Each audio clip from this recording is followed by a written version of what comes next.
Si, allez-y, allez-y. Venez nous servir un petit café. Merci Merci Nathalie. beaucoup. Bon, comment s'est passé le week-end? Très bien, Edouard. Et Très toi? bien, ouais. Indigestion de coquillages et... Nous, on a été léger. C'est vrai? Voilà. Bon, c'est le passage obligé. Toute la mer sur un plateau pour un Oh non, candidat. parce que je l'ai fait l'année dernière et j'étais pas candidat. Ouais. Donc c'est un plaisir à chaque fois. Beaucoup de serrage de main? Un petit peu. Un Ouais. petit peu. Modérément, on va dire.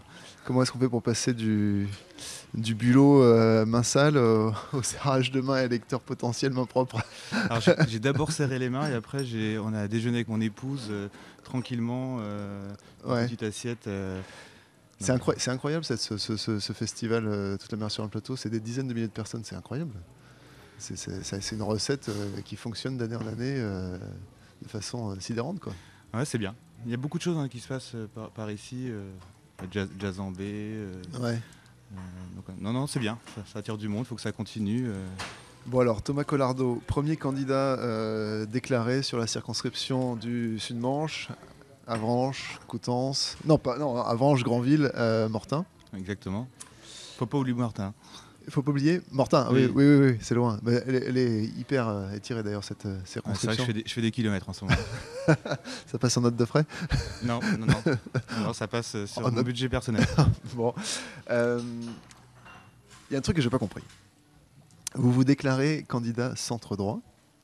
Alors, Sur de la droite et du centre. de la droite et du centre. Mais on a déjà un député de la droite et du centre sur le Sud-Manche. Alors déjà, pour le moment, il n'est pas candidat. Ouais. D'accord. Bon, il le sera, Ganneluette. A priori, il est en campagne, mais bon, pour l'instant, il a dit officiellement qu'il n'était pas en campagne. Ensuite, vous savez que les Républicains et leurs alliés, l'UDI, réinvestissent automatiquement les députés sortants. Donc, est-ce que vous pensez que c'est finalement normal que le choix de notre candidat vienne de Paris, d'en haut, alors qu'on peut quand même constater un certain mécontentement en bas? Sur la circonscription du Sud-Manche? Oui, sur la circonscription. Vous savez, avant de me lancer officiellement, je crois que c'était le 16 septembre, j'ai fait ce que j'appelle une pré-campagne. Donc voilà, je suis allé consulter, je me suis un peu promené, j'ai commencé à dire, mais d'une manière un peu confidentielle, que j'étais candidat. Et puis j'ai senti un certain engouement, voilà. Un écho. Non, mais les Ouais. gens ont vraiment accueilli ça avec enthousiasme, que ce soit aussi bien dans la population que chez certains élus. Donc ça m'a un peu galvanisé, ça m'a motivé et voilà, j'ai senti que les gens avaient besoin d'un changement, d'un renouvellement et je crois que c'est pas un secret de savoir qu'on a une circonscription qui est plutôt à droite, voire au centre, avec beaucoup d'élus sans étiquette quand même, ça faut le rappeler.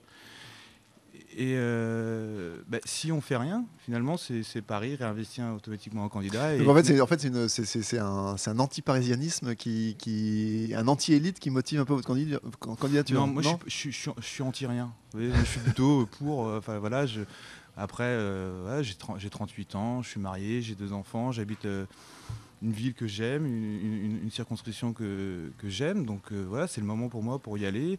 Il y a plein d'événements qui font que je me sois lancé. Par exemple. Un exemple, par exemple, quand j'ai reçu le journal de mandat de l'ancien député, enfin du député actuel, enfin du futur ancien député, je me suis dit c'est pas possible. Voilà, Pourquoi Qu'est-ce qui Parce vous a, que qu'est-ce j'ai qui vous a trouvé- heurté dans ce journal de Ganneluette? Je trouvais que c'était un peu creux, un peu populiste, c'était pas voilà. Puis bon, je me suis dit ça y est, faut que ça change. Vous avez dit le Sud-Manche mérite mieux que Ganneluette. Je, je vous laisse vos propos, mais oui, Oui. oui, Oui. oui, allez, pas de langue de bois, oui. Oui, bon. Alors justement, il y a un autre truc, parce que bon, moi j'ai lu votre déclaration de candidature dans la presse, dans Ouest France notamment. Vous l'avez évoqué à l'instant, dans le Sud-Manche, il y a beaucoup d'élus sans étiquette. Vous vous déclarez sans étiquette, mais centre-droit quand même.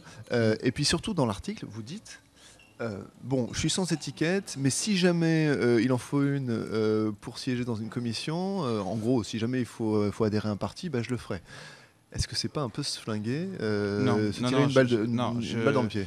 Je vais vous expliquer le propos. Si je suis élu, ce que j'espère, après il va falloir agir. D'accord? Parce que c'est tout l'intérêt d'être élu, c'est de pouvoir agir ensuite. Pour agir, il faut pouvoir intégrer un groupe parlementaire. Alors ça sera, je ne sais pas, ça sera peut-être le groupe Les Républicains, ça sera peut-être le groupe UDI, ça sera, je ne sais pas. Mais si je dois, il va falloir que j'intègre, peut-être qu'on ne sait pas, il va peut-être se passer beaucoup de choses, il y aura peut-être beaucoup de candidats de la société civile, il va peut-être y avoir une mini-révolution démocratique et d'autres groupes vont pouvoir se constituer. Donc après, si, je veux dire, si c'est uniquement pour pouvoir être dans un groupe, pour pouvoir intégrer des commissions, il faut rejoindre un groupe, ça ne me dérange pas, ça ne m'empêchera pas d'être libre, de penser librement. Et je pense même que j'aurais même pas besoin de prendre une carte dans un parti politique. Je veux dire, l'idée.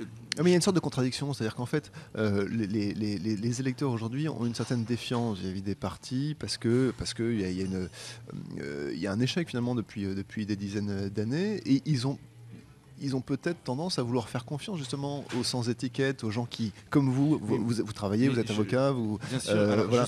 Alors, déjà, la définition de sans étiquette, c'est de ne pas appartenir à un parti politique. Ce qui est différent de rejoindre un groupe à l'Assemblée nationale, un groupe de travail. D'accord ? Un groupe de travail avec ses différences. D'accord ? Donc moi, je vois pas d'incohérence. D'accord ? Encore une fois, je veux dire, l'objectif principal, c'est de travailler, c'est de pouvoir agir. Si c'est pour être un député non inscrit qu'on laisse dans un coin, là, pour le coup, ça servirait moins à l'Assemblée nationale. J'aurais toujours mon action au plan local.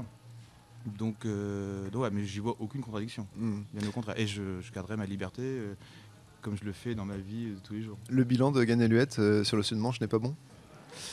Sincèrement, moi j'ai un écho. Je veux dire, j'ai un écho. Vous avez un écho à un avis, je pense aussi. Encore une fois, je ne suis pas dans l'anti, je suis plutôt pour ce que moi je veux faire plus tard. Ce qu'il est clair, c'est qu'aujourd'hui, on a un candidat un député sortant qui est pour le cumul des mandats. Moi, je suis contre le cumul des mandats.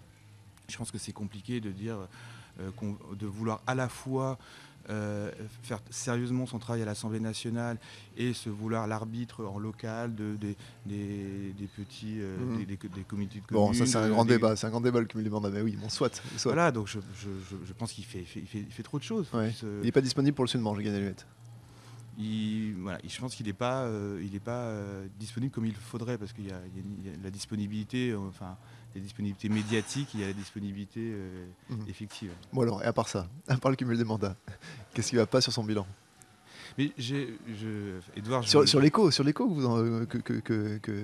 vous entendez, sur ce qu'on vous dit Alors, sur son à l'Assemblée nationale, on n'a pas quelqu'un on n'a pas un député fort. Je veux dire, moi je suis allé déjeuner l'autre jour à l'Assemblée nationale. Voilà, il est un peu, personne ne le connaît là-bas. Donc voilà, je pense qu'on a besoin d'un député fort. Voilà. Maintenant, voilà, je vois où vous voulez m'en venir. Vous voulez que je sois dans la critique pas du tout. Du député sortant. Je pensais qu'on était plus là pour parler de moi d'ailleurs. Parlons de vous. Vous aimez le foot ? J'aime le foot. Je suis pas un grand footballeur. Je vais pas me dire parce que je suis en campagne. Je vais pas dire que je suis un passionné. Non, parce que là, la circonscription de Avranches-Granville, il y a 2 matchs de foot par semaine là. Il y a Avranches le vendredi soir et Granville le samedi soir. Oui, alors je suis pas non plus persuadé que les électeurs élisent un député pour qu'il soit 2 fois par semaine au match de foot. Je pense que ça les intéresse pas tellement. J'irai de temps en temps, d'accord. J'aime le foot. Comme une grande partie des Français, je suis passionné quand l'équipe de France joue parce que voilà, c'est mon côté patriote et puis ça m'intéresse. Vous n'irez pas au stade tous les vendredis soirs et les samedis soirs ? Non, mais j'ai été vendredi dernier.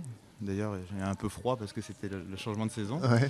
Voilà, j'irai pas toutes les semaines parce que soyons clairs aussi, c'est que je veux dire, si je suis élu, je vais avoir beaucoup de travail. Et comme je suis un citoyen normal, c'est-à-dire que j'ai une femme, j'ai des enfants. Donc je vais aussi passer du temps avec ma femme, mes enfants, vous voyez. Donc je vais. Alors justement, quand je vais rentrer de Paris, par exemple, à 21h le vendredi soir, parce que j'aurais bien travaillé à l'Assemblée nationale, j'aurais peut-être envie d'être avec mon épouse. Et je suis sûr que les électeurs peuvent le comprendre, ça. Vous voyez. Oui, mais alors justement, je voudrais que vous nous expliquiez comment, à un moment donné, quand on est jeune père de famille comme vous, avocat à votre compte, puisque vous exercez en votre nom. Comment, à un moment donné, on fait le choix de s'engager, sachant qu'effectivement, ça engage plus que soi, ça engage son cabinet d'avocat, ça engage son travail, ça engage sa famille, ça prend énormément de temps. Ça veut dire qu'on renonce un peu à son temps personnel. Qu'est-ce qui vous a motivé, vous, intimement, personnellement, à cet engagement public et électoral? Ça, c'est peut-être le côté un peu non raisonnable de la démarche. C'est-à-dire que voilà, il se passe quelque chose à l'intérieur, puis à un moment, ça nous dépasse. C'est aussi l'envie de sortir d'une certaine zone de confort. Mais le levier, le mais moteur, vous, c'est quoi le moteur de votre engagement, quelles sont vos valeurs qui vous poussent à vous engager et à demander un mandat de la part des électeurs? je pense qu'à 38 ans, quand on a 2 enfants en bas âge, on a envie de s'investir pour eux, ouais, bah, pour nos enfants et pour tous leurs petits camarades à l'école. Je veux dire, moi, je les emmène tous les matins à l'école. Donc voilà, c'est une envie, puis c'est quelque chose que j'ai envie depuis longtemps. Je veux dire, c'est pas arrivé comme ça soudainement. Je pense que voilà, La vie publique vous a toujours intéressé et vous avez toujours voulu faire quelque chose. oui, oui, sincèrement, je pense que ça me traverse l'esprit depuis que je suis étudiant. Je veux dire, je fais des droits constitutionnels. Voilà, je me dis un jour, je m'engagerai. Mm. Et je trouve que l'Assemblée nationale, c'est un bel endroit pour s'engager. Deux dernières questions. Oui. La première, si vous êtes élu, quel est le combat que vous voulez mener? Qu'est-ce qui vous motive plus que tout? Quelle œuvre, quelle action vous voudrez mener? Alors, j'ai 3 thématiques principales qui seront l'éducation, l'agriculture et le développement économique. Alors, restons sur Peut-être si je devais en choisir un sur les 3. l'éducation. L'éducation, parce que je pense qu'à l'heure où tout le monde agite des chiffons rouges sur l'insécurité, et je nie pas qu'il y ait des problèmes d'insécurité, quoique notre département est plutôt bien loti. Plutôt préservé, oui. Voilà, je crois qu'on est le 4e meilleur département en termes de sécurité. Donc il faut quand même le rappeler, il ne faut pas essayer de faire peur aux gens sur ce thème, mais je ne le nie pas et je m'y attellerai au niveau national. Au plan local, l'éducation, parce que je pense que c'est grâce à l'éducation qu'on peut modifier la société. Dernière question, Thomas Oui. Collardo. Est-ce que vous êtes ami avec Jean-Marc Julienne? Puisque c'est le faiseur de roi ici à Granville. Il vaut mieux là pendant son camp. Je ne suis pas ami, parce que l'amitié, on ne va pas philosopher sur la notion de l'amitié. Est-ce qu'il est dans votre camp? Je ne sais pas, parce qu'en politique, c'est pas facile de savoir si quelqu'un est dans votre camp ou pas. Une fois qu'on gagne, je pense qu'on a beaucoup de gens qui arrivent dans son camp, mais avant, ouais, vous savez, là en ce moment, les gens ils m'observent. Hein. Donc, j'ai rencontré Jean-Marc Julienne. Quand on a discuté, il a trouvé ma candidature crédible, donc, comme beaucoup d'autres élus. Voilà. Mais maintenant, il faut lui poser la question. Donc c'est bien parti. C'est bien parti. Il y a un écho favorable à votre candidature. Il y a un écho très favorable. Merci. Donc je suis très confiant. Merci Thomas Collardo d'avoir été l'invité ami. d'entre nous. On retrouve ce contenu sur notre page Facebook. Et puis la semaine prochaine, on sera à Coutances avec Yves Lamy, c'est ça? Le maire de Coutances. Non, c'est pas ça. Non, on sera à Périer avec Christiane Vulver, qui est candidate dans la 2e circonscription pas du Sud-Manche, Coutances-Valognes. Bah voilà, c'est ça, j'en perds mon latin. Voilà, c'est ça. Allez, à bientôt. À bientôt.